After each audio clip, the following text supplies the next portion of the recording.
Good day, everyone. So, I am Jessica Adlawan. I am the first reporter of our group. So, our topic is all about the Module 6 two-dimensional media. So, this media can use materials such as paper, canvas, or a computer to make artifacts that are essentially flat. Arts that fall in this category are drawing, painting, photography, printmaking, creative computer application, and some mixed media. What I will discuss to you first the drawing. So drawing is the simplest and most efficient way to communicate visual ideas, and for centuries, charcoal, chalk, graphite, and paper have been adequate enough tools to launch some of most profound images in art. So drawing, it is a form of visual art in which an artist uses instrument to mark paper or other two-dimensional surface. Drawing instruments include graphite pencils, pen, and ink, various kind of pens, ink, brushes, colored pencils, crayons. But charcoal, chalk, graphite, and paper is enough na siya nga mga kasangkapan sa pagbuhat og mga art. So ang drawing is siya ang pinaka-simple or pinakamabisang paraan aron maipakita or maipahayag sa mga artist ang ilahang ideya sa pag-drawing. So this is the example of drawing. Leonardo da Vinci's The Virgin and Child with Saint Anne and Saint John the Baptist wraps all four figures together in what is essentially an extended family portrait. Iginuhit ni Da Vinci ang mga figura sa isang kamangha-manghang makatotohanang estilo, isa na nagbibigay diin sa mga individual na pagkakilanlan at pumapalibot sa mga figura sa isang engranding hindi natapos na tanawin. Binibigyang buhay niya ang eksena kasama ang Batang Kristo. Hinihila ang sarili pasulong, sinusubukang pakawalan ang sarili mula sa pagkahawak ni Maria para mapalapit sa isang bata na si Juan Bautista. Sa kanan na siya mismo ay lumingon sa Batang Kristo na may hitusa na interes sa kanyang nakababatang pinsan. So sa makita ninyo sa pictures, mauna siya ang giguhit ni Da Vinci, ni Leonardo da Vinci. Ang tradisyonal na papel ng pagguhit ay gumagawa ng mga sketch para sa mas malalaking komposisyon bilang mga painting, sculpture o kahit architecture. So because of its relative immediacy, this function for drawing continues today. There are a lot of types of drawing, but I select 3 of them. So first is the cartoon drawing, muna siya. Second is the figure drawing and the gesture drawing. Types of drawing media. Dry media includes charcoal, graphite, chalk, and pastel. Each of these mediums give the artist a wide range of mark-making capabilities and effects, from thin lines to large areas of color and tone. Maaaring manipulahin o kontrolin ng artist ang isang drawing o guhit upang makamit ang ninanais na mga epekto sa maraming paraan, kabilang ang pagbibigay ng iba't ibang pressure sa medium laban sa drawing o sa pamamagitan ng pagpura, pag-gluting o pagkuskus. Ang prosesong ito ng pagguhit ay maaaring agad na ilipat ang kahulugan or meaning sa mga ng karakter sa isang mensahe, mula sa energetic hanggang sa banayad. Ang mga katangian ito ay makikita sa pinakasimpleng mga gawa. So makikita nato ni siya sa self-portrait sa two German na si Kati Kollwitz and Ernst Ludwig Kirchner. So this is the self-portrait of Kati Kollwitz.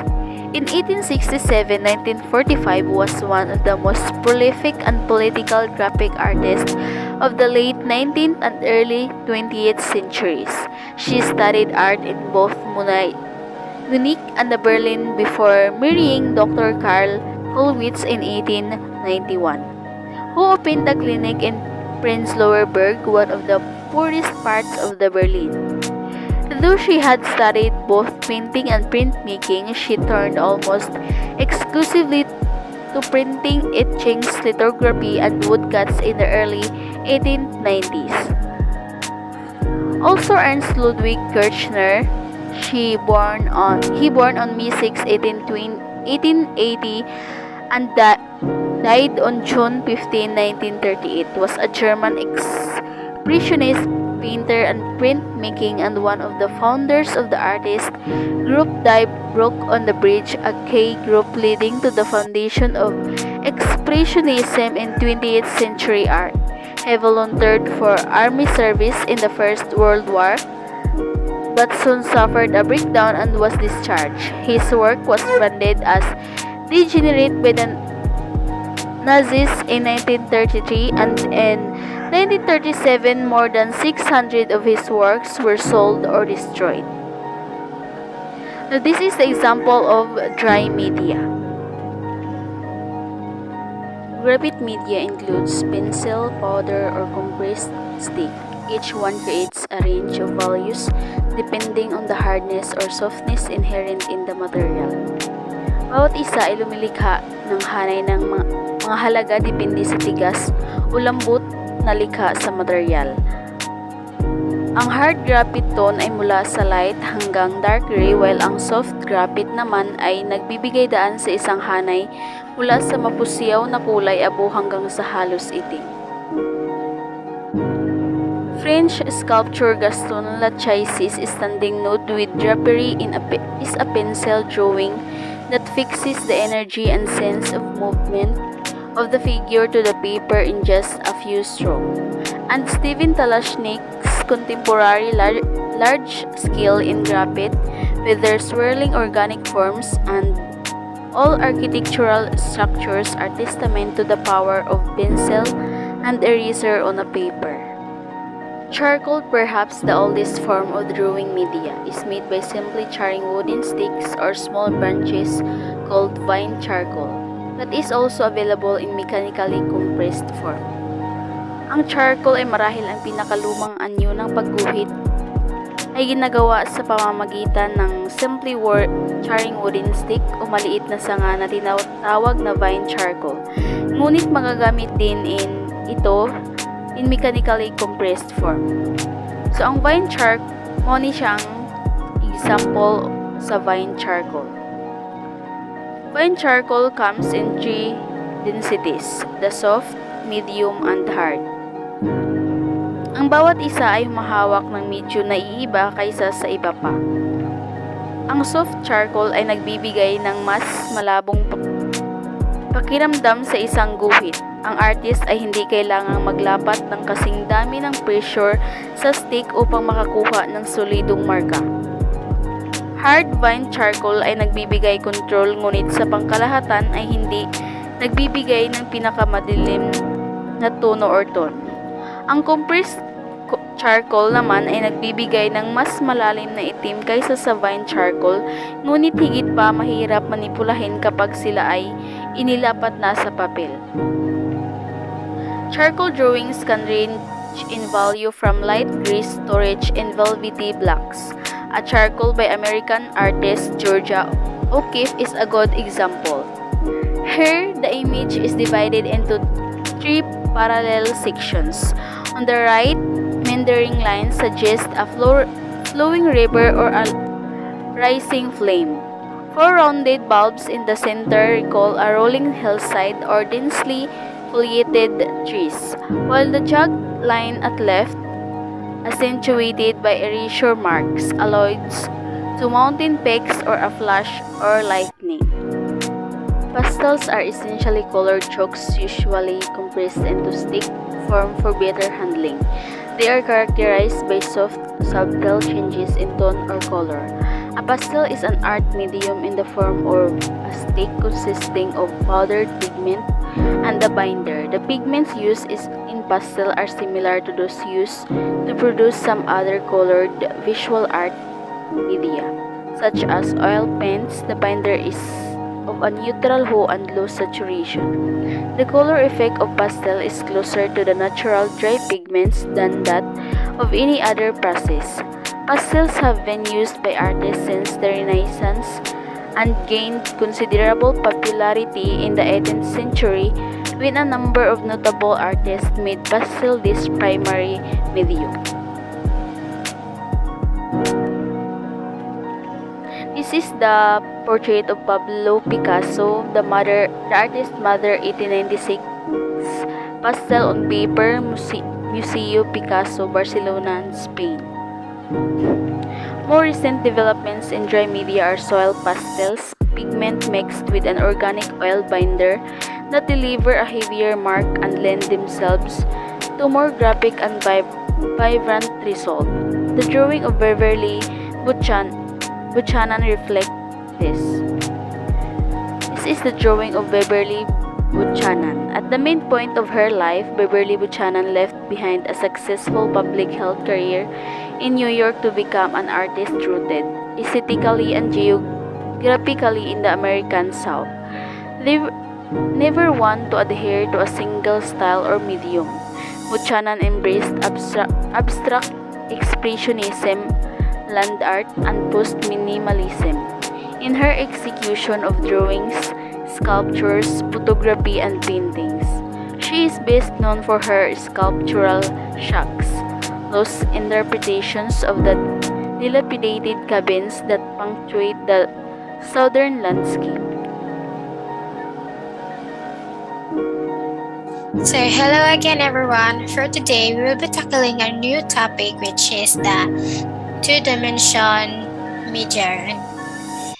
And before we begin, let me introduce myself. My name is Mary Jane Biga from Group 3.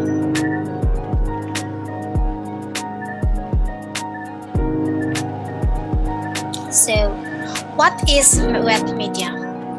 So, wet media is generally thought to be paints and ink, each with their own properties and visual effect. So, usually a wet media is actually uses brush and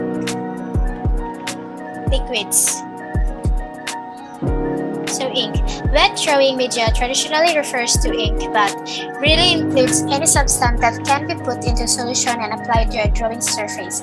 Because wet media is manipulated such like paint, cure thinning, and the use of brush. It blurs the line between drawing and painting. So,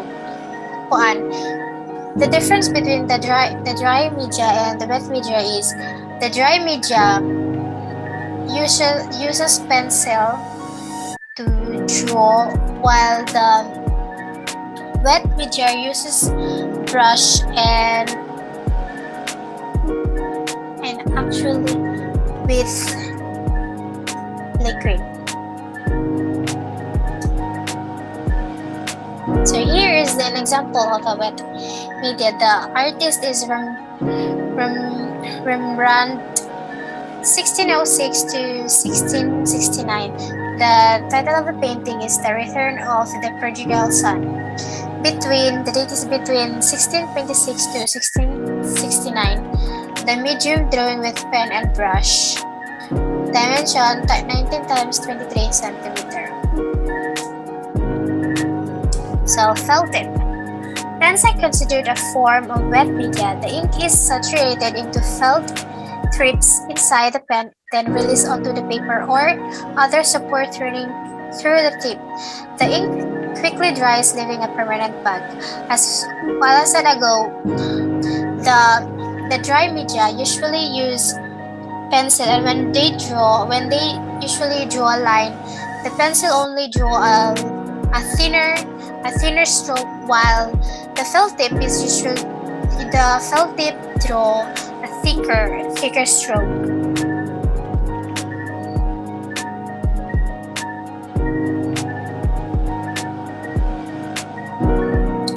So here is an example of a felt tip. So the colored marker drawing of Donabel Cassis, and a Filipino-American artist who have flowing organic character to them.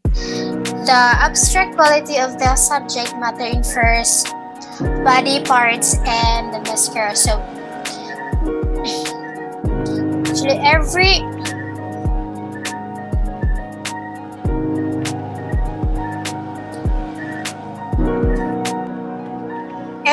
painting of Miss Donabel Cassis explored the relationship of personal and ritual to visual system of significant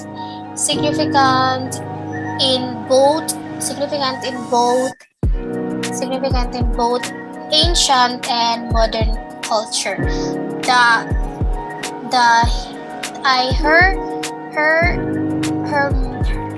drawings are usually inspired by the Filipino tribal tattoos and textiles. It actually or the bullfighting costume. Bullfighting costume and facial recognition software inform aesthetic decision. Actually, Filipino travel imagery is tied to the storytelling marks of an accomplishment and societal roles. Most of her painting usually have a geometric pattern to them. This is one of her most actually called.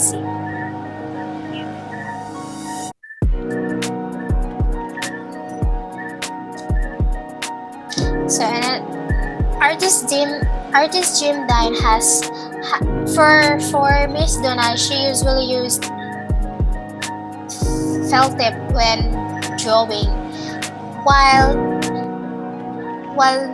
artist Jim Dine has splashed soda onto charcoal drawings to make the surface bubble with effervescence. The result is a visual texture unlike anything he could create with a charcoal alone. Although his work is known for its strong manipulation, Dunn's drawing often use both dry and liquid media. His subject matter includes animal, plants, figures and tools, many times crowded together in a dense, darkly romantic. So here is the example of his painting, which is the Confetti Heart first in 1985.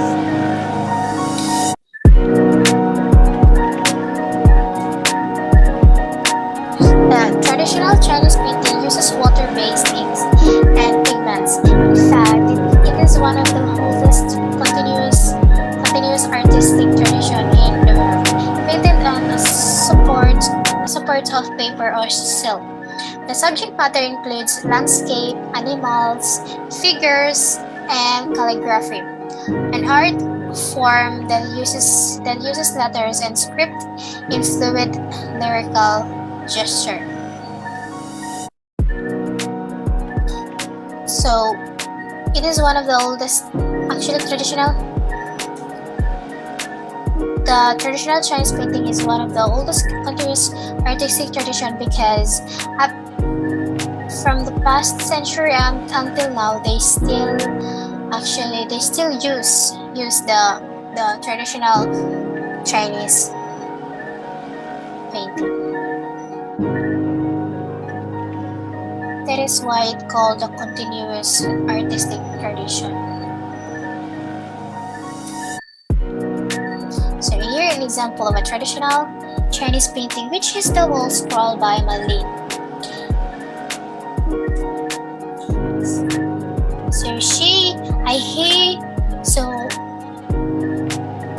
Malin was the son of a famous famous painter in the history, which is Mayuan. So in his painting, he used ink in an expressive form to denote figures, robes, and landscape elements, especially the strong gnarled forms of the pine trees, which is the sun.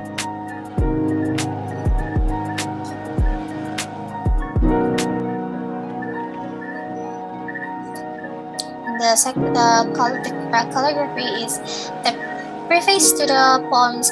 It is a copy of the preface to the poems composed at the Orchid Pavilion. So their uses ink and brush.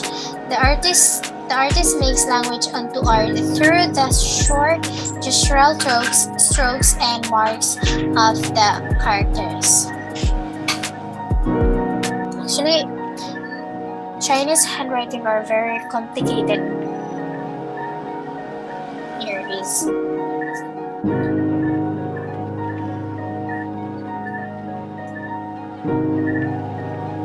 Now let's go to painting. So painting.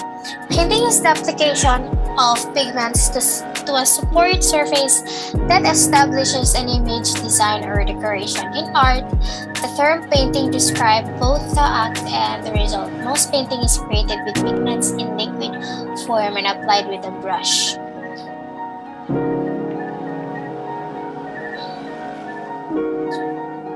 Example to this is the sun painting and the Tibetan mandala painting, where powdered pigments are used. Painting as a medium has survived for thousands of years and is, along with drawing and sculpture, one of the oldest creative medium. It is used in some form by culture around the world.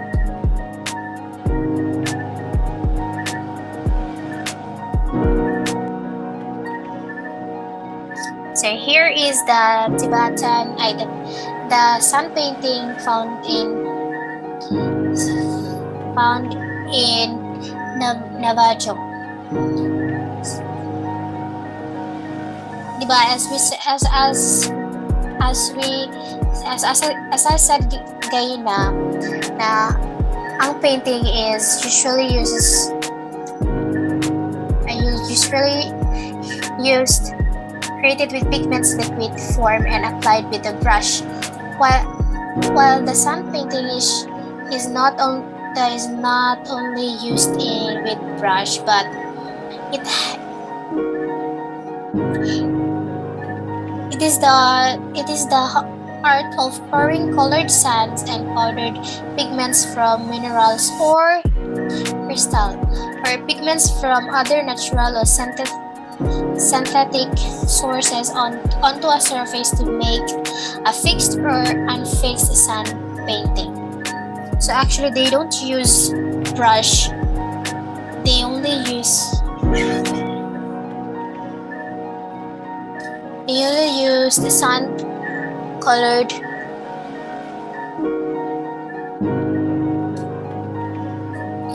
they're only pouring sun colored and powdered pigments. While the Tibetan mandala painting is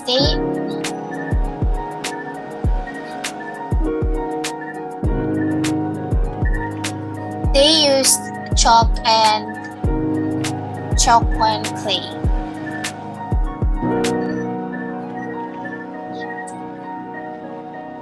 So three of the most recognizable images in Western art history of paintings. So the first one, which was painted by Leonardo da Vinci, which is the Mona Lisa. The second one is the Scribe, which was painted by Edvard Munch. While the last one is the Starry Night, which was painted by Vincent van Gogh.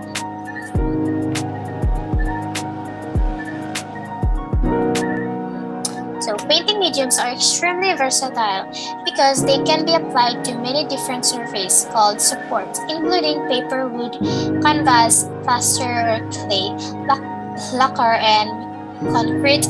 Because paint is usually applied in liquid or semi-liquid state, it has the ability to soak in porous support material, which can over time weaken and damage it. To prevent the support is usually first covered with the ground, a mixture of binder and chalk that when dry creates a non-porous layer between the support and the painted surface. A typically ground is called a gesso. So the gesso is usually a glue at the gesso glue. As we can say that it includes by itself to prevent this support usually covered with the ground. So to prevent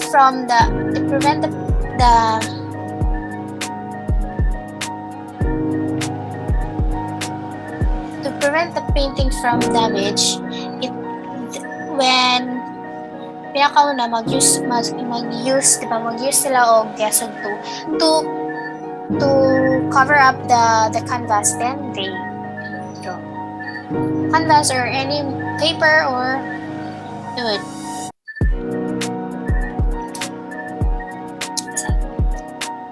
There are 6 major painting agents, each its specific individual characteristics. So the first one is the encaustic. So the paint mixes dry pigments with a heated beeswax binder. The mixture is then brushed or spread across a support surface. The characteristics of encaustic painting include strong resonant colors and extremely durable paintings. Because of the beeswax binder, an encaustic tool is formed a tough skin on the surface of the painting. So a beeswax is probably the oldest known pigment binder. The technique of encaustic goes back to the ancient Greek where bismuth, resin, and pigments were used to paint worship.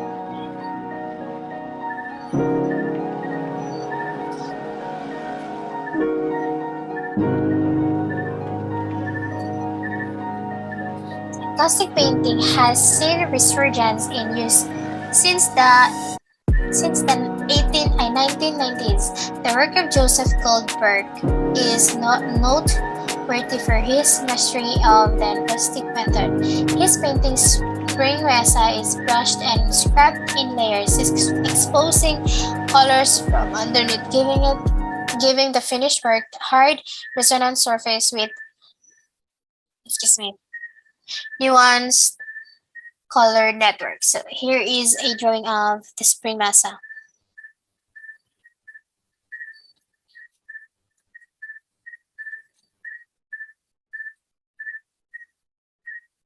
The tempera. So the tempera paint combines pigment with an egg yolk binder, then thinned and released with water like encaustic. Tempera has been used for thousands of years. It dries quickly to a dribble matte finish. Tempera paintings are traditionally applied in successive thin layers called glazes, painstakingly built up using networks of cross-hatched lines. So because of these techniques, tempera painting are known for their detail. So here is an example of a tempera painting, which is the Creole Madonna in the 1280. So in Christianity, tempera was used extensively to paint image of religious icon. The pre-Renaissance Italian artist Duccio, one of the most influential artists of the time, used tempera paint in the creation of the Creole Madonna. You can see the sharpness of line and shape in the well-preserved work, and detail here renders in the face and skin tones of Madonna. Actually, you can see the detail where here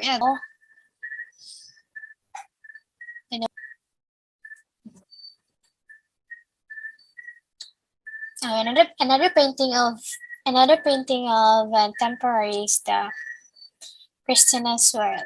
So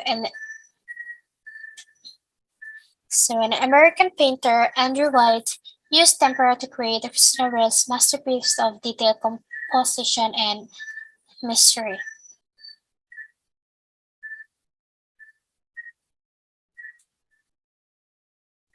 So all of them uses three basic ingredients, which is the pigment, binder, solvent, and solvent. So that will be all. I hope you understand my discussion. Goodbye.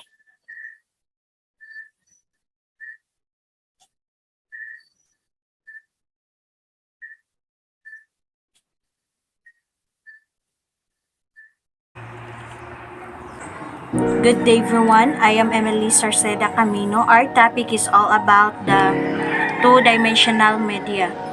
So this is the continuation of Mary Jean Gao report. So kuan ni siya 6 major painting media, each with specific individual characteristics. Since gi-report na ni Miss Gao ang encaustic and tempera, so ako is the fresco, oil, acrylic, and watercolor. So tanan ni sila we use tanan ni sila use the following three basic ingredients, which is the pigment, binder, and solvent. So pigment is a water material that is completely or nearly insoluble in water, both pasabot, dili matunaw or malusaw sa tubig, but some dyes is soluble kana matunaw siya. Ang binder ay nagsasama-sama ng mga pigments at kung minsan ay puno ng material upang bumuo ng pintura, pastels at iba pang mga materials na ginagamit para sa artistiko at utilitarian painting or kanang aesthetic. So kabilang sa mga materials ay ang wax, linseed oil, and natural gums. Ang solvent is kinokontrol ang daloy at application ng pintura. Ito ay hinahalo sa pintura, usually with brush. Okay, so now let's look at each of the main painting media. First is the fresco painting. It is used exclusively on plaster walls and ceilings. The medium of fresco ay ginagamit for thousands of years. Ngunit karamihan ay nauugnay sa paggamit nito sa mga Kristiyanong imahe sa panahon ng pagsusuri sa Europe. So there are two forms of fresco. First is the buon or wet. So ang buon fresco technique consists of painting in pigment mixed with water on a thin layer of wet and fresh lime mortar. So ibig sabihin, ang buon fresco technique ay binubuo ng pagpipinta sa pigment, ihahalo sa tubig.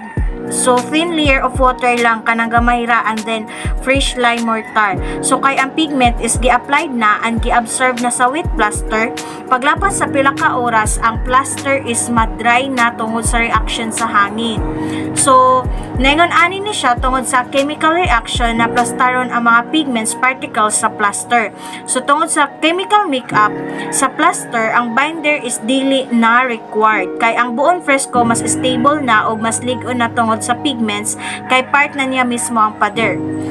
So Domenico de Michelinas Dante and the Divine Comedy from 1465 below is a superb example of buon fresco. The colors and details are preserved in the dried plaster wall. So gipakita ni Michelino na the Italian and poet Dante Alighieri nag-indog siya no with a copy of the Divine Comedy sa iyahang left hand. So gipakita niya no ang four different realms or kaharian associated with the narrative. The mortal realm on the right depicting Florence, Italy. So the heavenly realm sa left center ipinapahiwatig ang steep mountain. You can see an angel greeting the saved souls as they enter from the base of the mountains. The realm of the damned to the left with Satan surrounded by flames greetings them at the bottom of the painting, and the realm of the cosmos arching over the entire scene. Okay, second is the fresco or dry. It refers to painting an image on the surface of a dry plaster wall. So this medium is manginahanglan og binder kay ang pigments is dili mix sa wet plaster or basa nga tube na plaster. Leonardo da Vinci, The Last Supper 1495-98 is the example of dry fresco church of Santa Maria del Grazie, Milan. Okay, so diri na ta sa oil paint. So oil paint ang pinakadaghan og mahimo sa tanang painting mediums. Mugamit siya og pigment mix and blender of linseed oil. Kaning linseed oil sap is magamit sa sakyanan along with mineral spirits or turpentine. Ang turpentine is likido ni siya nga makuha sa paghinlo sa duga sa buhi pa nga mga puno. Most especially ginagamit sab ni siya bilang isang specialized solvent. So oil painting was thought to have developed in Europe during the 15th century. Ngunit kamakailan lamang na pananaliksik sa murals na matatagpuan sa Afghanistan caves, ipinapakita ang oil batay sa mga pintura at ginagamit doon as early as 7th century. So some of the qualities of oil painting include a wide range of pigment choices, its ability to thin down and applied in almost transparent glaze, as well as use straight from the tube built up in thick layers called impasto by Vincent van Gogh. Impasto is one drawback to the use of impasto is that over time the body of the paint can split, leaving networks of cracks along the thickest part of the painting. Dahil ang oil paint mas dugay madry sa uban kaysa sa uban ng mga mediums. It can be blended on the support surface with meticulous detail. Ang pinalawak na oras ay ng pagtatrabaho ay nagbibigay daan din sa mga pagbabago at pagbabago na gagawin ng hindi kinakailangan mag-scrape off o tanggalin ang mga seksyon ng tuyong pintura. In John Bruegel, The Elder Still Life Oil Painting, you can see many of the qualities mentioned above. The richness of the paint itself is evident in both the resonant light and inky dark colors of the work. So the working of the paint is nagbibigay daan para sa maraming iba't ibang epekto upang malikha mula sa malambot na petals to the reflection on the vase at ang maraming mga visual texture in between. In Richard Debencourt number 1 Cityscape from 1963, he thins down the medium or gipapayat niya aron makuha ang quality and gesture that reflects the sunny, breezy atmosphere of a California morning. Debencourt used layers of oil paint, one over the other, to let the underpainting show through and a flat, more geometric space that blurs the line between realism and abstraction.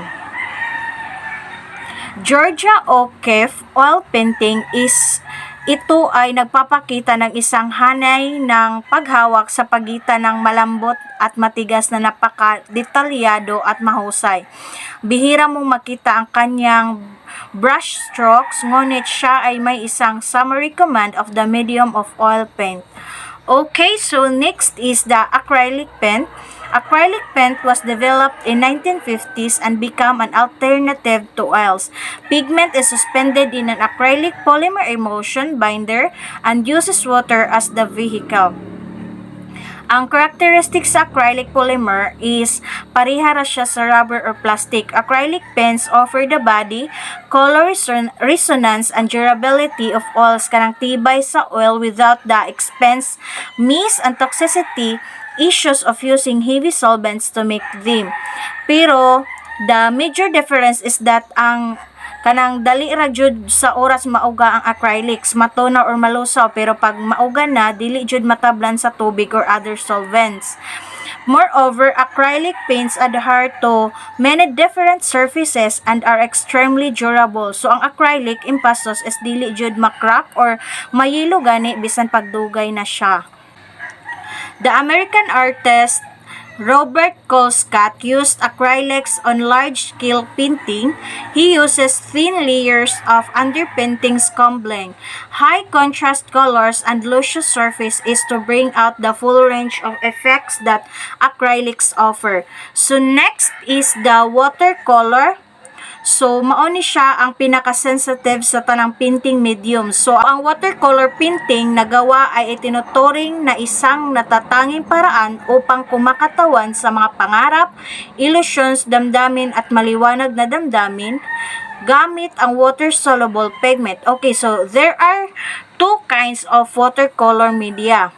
First is the transparent. So, watercolor transparency is very dependent on pigment dilution.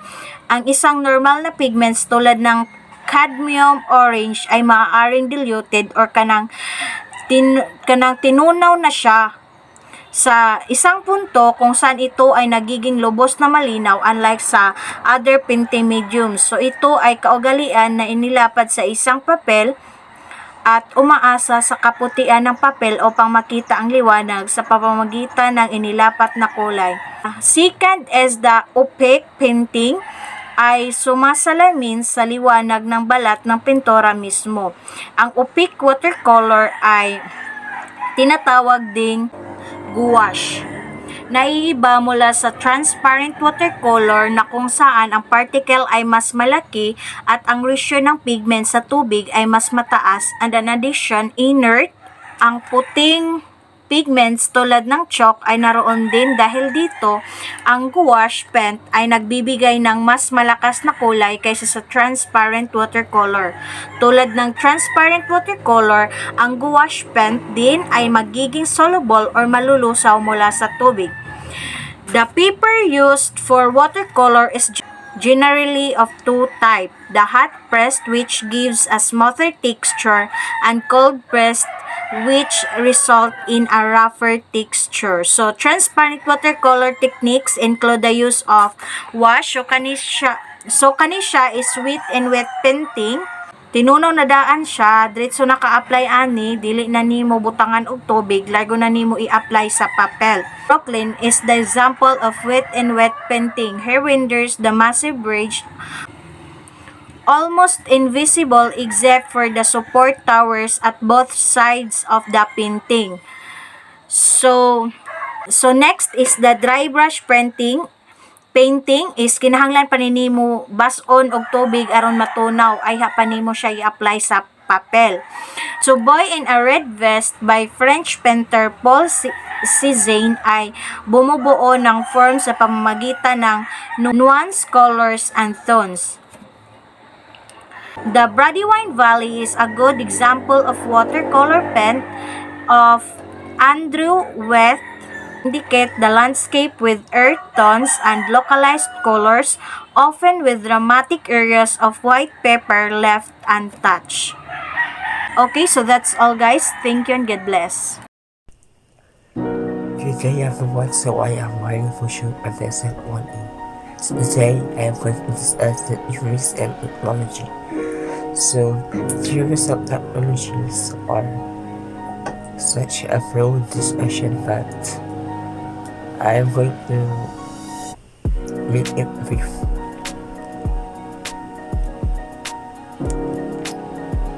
So I will give you a few examples of the theories or the origin of the weapon.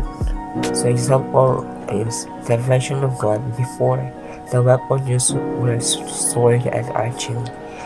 Soldiers had to be skilled and trained in using these weapons, but a new invention of technology changed it all. A gun was invented which required a laser port and can be used. So, the evolution of the weapon is from wood to archery, from sword and to gun. So, this is the evolution or how the gun made. Social relativism is an opposite of technical relativism. When we say social relativism, it is more on knowledge of or knowledge of the society from their moral and without the use of technology. It is more on man-made or without the effort of the technology. So technological determinism, it is more on use of technology, especially nowadays the 21st century are using technology. So believes that human plays a main role in shaping technology rather than technology shaping society. So more of these are the human play or man work or usually manual. Believes that technology does not determine human action, but rather human action shapes the technology. Ours urges me that hunger to expand and the need to do things efficiently drives us to create these technologies.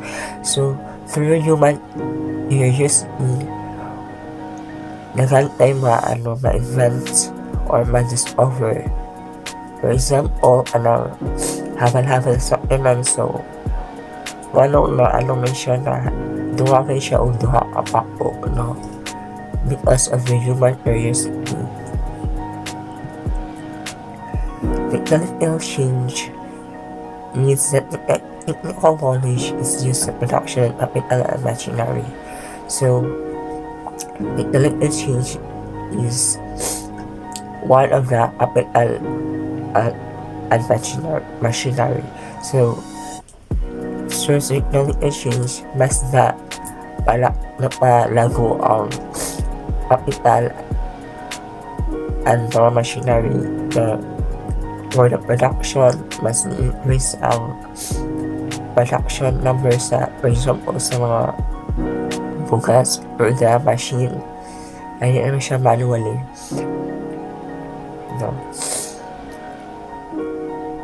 Next one is various changes that leads to increase in productivity and labor. So mas padagal din ang production sa mga products through the technology. Ordinary Professor Franklin assumed that the technology of change is not a mere improvement in the technical know-how. It means how much than this. It should be preceded by sociological change also. A willingness and desire on the part of community to modify their social, political, and administrative institution, so as to make them fit with new techniques of production and faster tempo of economic activity. According to J.E. Dewhurst, technology in fact can be thought of as a change in production, process of material and human skills, process of technical change. So according to J.P., through the technology, the process of materials production are double because of may siya o it is mas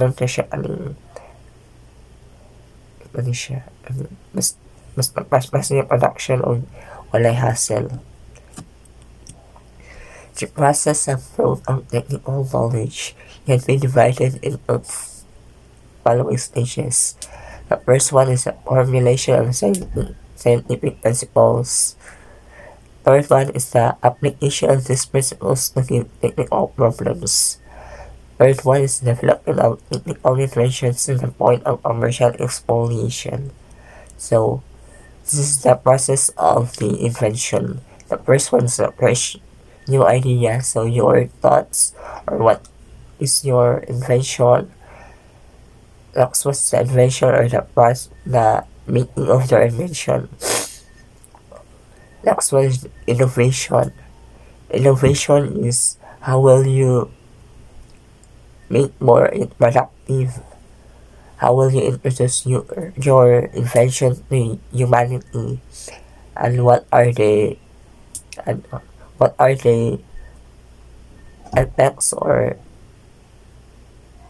the effects. Idea, theory, research, science. So, sa idea na ang on what is the theory, sa imo mga research, or and also the science. How will you apply this beliefs? Invention, na maabot ang design or sound design na mo invention or product sa engineer or dala ang o sa nimo design or pag more productive in mohang invention or the creativity. Next one is innovation. Sa innovation, how you introduce your product or invention, delivery, acceptance, and also partial experience. So that's all for today. So thank you for listening. Hello everyone, I'm John Leo Agusa. I'm here to continue our reporting. First is etching. Etching is an intaglio printmaking process in which lines or areas are incised using acid into a metal plate in order to hold the ink. In etching, the plate can be made of iron, copper, or zinc. Next is the planar. Planar composition, the objects are oriented parallel to the picture plane. In the recessional composition, the planes of the objects are not clearly defined. The composition is organized along diagonals, and the front plane of the composition is usually de-emphasized. Next is the lithography. Lithography is a planographic printmaking process in which a design is drawn onto a flat stone or prepared metal plate, usually zinc or aluminum, and affixed by means of a chemical reaction. Once the design is complete, the stone is ready to process or etched. Next is the serigraphy. Serigraphy is a fancy term for silkscreen printing, coming from seri, which is Latin for silk, and grapus, which is ancient Greek for writing. And the last is collage. Collage describes both the technique and the resulting work of art in which pieces of paper, photographs, fabric, and other ephemera are arranged and stuck down onto a supporting surface. That's all.